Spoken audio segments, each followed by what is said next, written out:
Hi everyone, welcome back to my channel, and if you are new, welcome to my channel. I am Jamie Beth. Today's story time and makeup is going to be about the haunted St. James Hotel in Cimarron, New Mexico. I came across this story while again falling down the rabbit hole one night and just reading scary things. And I just found this to be an interesting story, and I wanted to share that with you. So we're going to get right in and start talking about the St. James Hotel. So again, the St. James Hotel is located in Cimarron, New Mexico. It was built in 1872 by Henry Lambert, and it was initially called Lambert's Inn. Its saloon, restaurant, and 43 rooms witnessed at least 26 murders during Cimarron's wilder days. Clay Allison, Blackjack Ketchum, Jesse James, and Buffalo Bill Cody have all left their mark on the St. James Hotel, as attested by numerous bullet holes in the main dining room ceiling. Before Henry made his way to New Mexico, he was the personal chef to President Abraham Lincoln.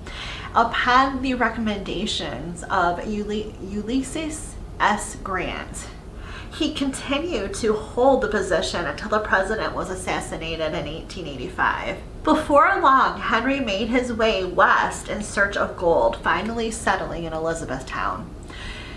He opened a saloon and a restaurant instead of finding gold. At this time, Elizabethtown, Cimarron, and much of the surrounding areas were owned by Lucian Maxwell. The Maxwell land grant was the largest land grant ever made in the United States. When Maxwell sold the grant in 1870, the new land grant company men discovered that the French chef Henry Lambert was working in Elizabethtown and enticed him to come to Cimarron. The Lambert Inn, as it was called at the time, started business in 1872. Built during a time when law and order were non-existent, the saloon quickly gained a reputation as a place of violence, where it is said that 26 men were shot and killed within its walls. The first question usually asked around Cimarron in the morning was, who was killed at Lambert's last night? Another expression following a killing was, it appears Lambert had himself another man for breakfast. The saloon was wildly popular with cowboys, traders, miners, and many travelers of the Santa Fe Trail. The saloon did so well that Henry added guest rooms in 1880, and the hotel was soon considered one of the most elegant hotels west of the Mississippi River. Many well-known people stayed in this hotel over the years. Wyatt Earp, his brother Morgan, and their wives spent 3 nights at the St. James on their way to Tombstone, Arizona. Buffalo Bill Cody, a goat ranch manager for Lucian Maxwell for a short time, met Annie Oakley at the hotel and began to plan and rehearse their Wild West show. When Henry's son Fred was born, Buffalo Bill nicknamed him Cyclone Dick because he was born during a blustery snowstorm and was soon asked to be Fred's godfather. As Fred Lambert grew older, Buffalo Bill would be one of the first to give him instruction in the use of guns. Fred Lambert would spend his entire life upholding the law as a Cimarron sheriff, a member of the tribal police, and a territorial marshal. When Buffalo Bill and Annie Oakley left Cimarron to take their show on the road, they took an entire village of Indians from Cimarron area with them. Other notables who have stayed in this historic inn include Bat Masterson, train robber Blackjack Tom Ketchum, General Sheridan, Doc Holliday, Billy the Kid, Clay Allison, Pat Garrett, artist Frederick Remington, Governor Lew Wallace, and writer Zane Grey. The hotel was later renamed the St. James and continues to cater to travelers today. When the railroads came through, the Santa Fe Trail died, and soon after, the gold in the area began to play out. Cimarron's population began to dwindle, and the elegant St. James Hotel fell into disrepair. When Henry's sons, Fred and Jean, replaced the roof of the Lambert Inn in 1901, they found more than 400 bullet holes in the ceiling above the bar. A double layer of heavy wood prevented anyone from sleeping upstairs and being killed. The ceiling of the dining room still holds 22 bullet holes. Henry Lambert died in 1913. His wife, Mary E. Lambert, died in 1926. Through the years, the hotel was at many times uninhabitable and passed from owner to owner. However, in 1985, the St. James was restored to its former glory. And just within the last decade or so, it has been updated again. The St. James Hotel remains host to several restless spirits.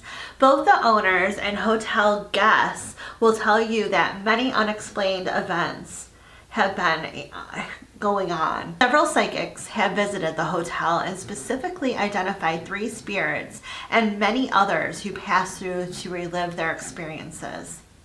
The hotel's second floor is most active, with stories of cold spots and the smell of cigar smoke lingering in the halls. Smoking is not permitted in the hotel. A prior manager said that you never see them, but you do feel and hear them. Another report from a former owner states that she walked into the dining room and saw a pleasant-looking cowboy standing behind her in the mirror in the front of the bar. The spiritual activity of the hotel have been featured on popular television shows such as Unsolved Mysteries and A Current Affair. Room 18 at the hotel is kept locked because it houses the ghost of an ill-tempered Thomas James Wright, who was killed at his door just after winning the rights to the hotel in a poker game. Having been shot from behind, Wright continued in the room and slowly bled to death. So Wright's angry, malevolent ghost continues to haunt room 18, and he does not like company. One former owner said she was pushed down while she was in the room, and then on another occasion she saw this she described it as an angry orange floating light in the upper corner of the room.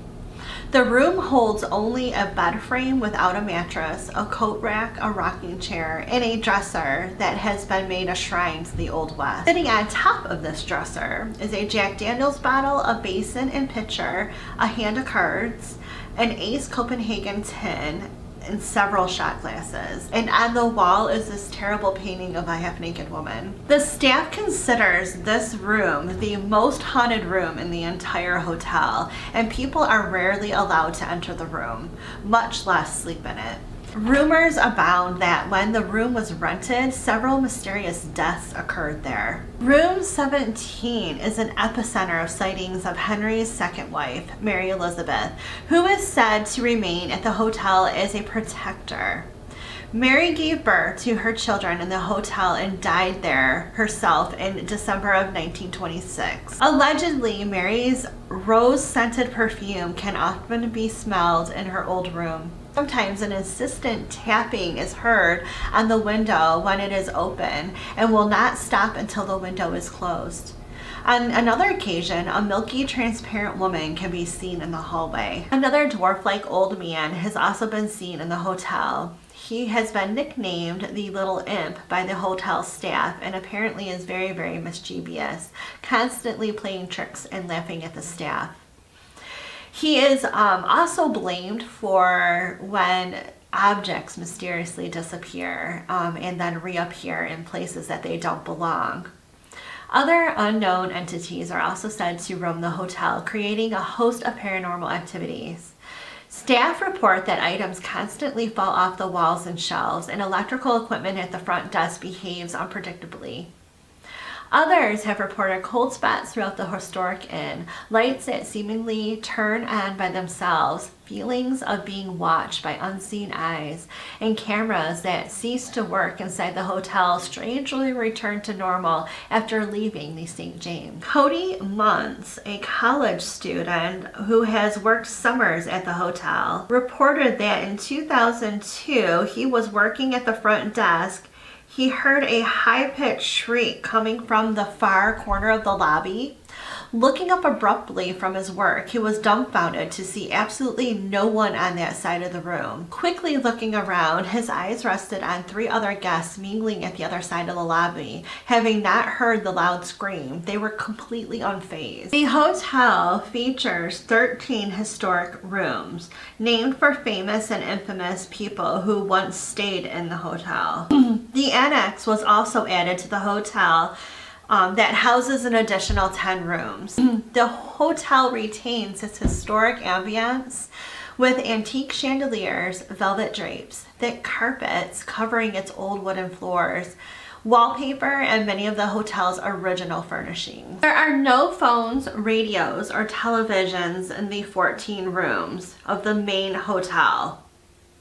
However, the 10 rooms in the annex have all the amenities of a modern hotel. The old saloon, which is now used as the hotel's dining room, still holds the original antique bar, as well as 22 bullet holes in the pressed tin ceiling. How neat is that?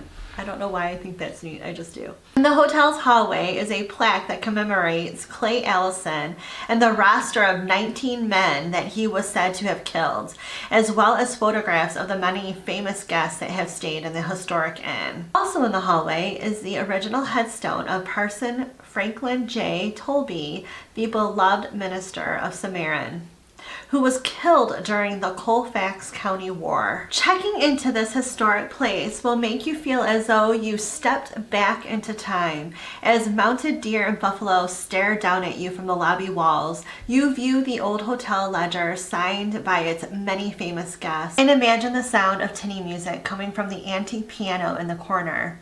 Perhaps you too will be lucky or unlucky enough, depending upon your point of view, to run into some of the hotel's many unearthly guests. So there are stories that were submitted by people who've actually stayed here, and one of them was of a gentleman who found himself at a poker table asking what the ante was, and a gentleman said $20, and he did not have that money on him at the time, so he declined playing, went back to his room. The next day he questioned the poker game that was happening on the second floor, and the person at the front desk had no clue what he was talking about. He had never, he was the only person on the second floor. There was no one else. So this guy was really kind of baffled by what had just happened, since he spoke to this table full of gentlemen playing cards, just to find out that there was no table with people playing cards upstairs.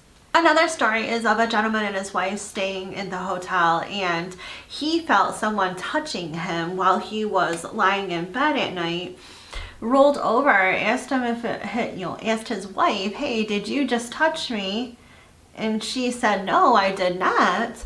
And soon after she said no, she felt hands touching her hands. So they both were a little startled by this, and needless to say, did not get much sleep that night. The gentleman also stated that he was taking a picture from, I guess, the outside of the building or the hotel, and he noticed someone looking down at him from one of the windows in the second story. Which that could have been a person, who knows? I don't know. That one kind of seems like it could be somebody, but I guess it depends on what the person looked like in the photo. I don't know. That wraps up our story on the St. James Hotel. I hope you guys enjoyed learning a little bit more about this Wild West hotel. I thought it was really interesting just because of all the outlaws that were mentioned in the story.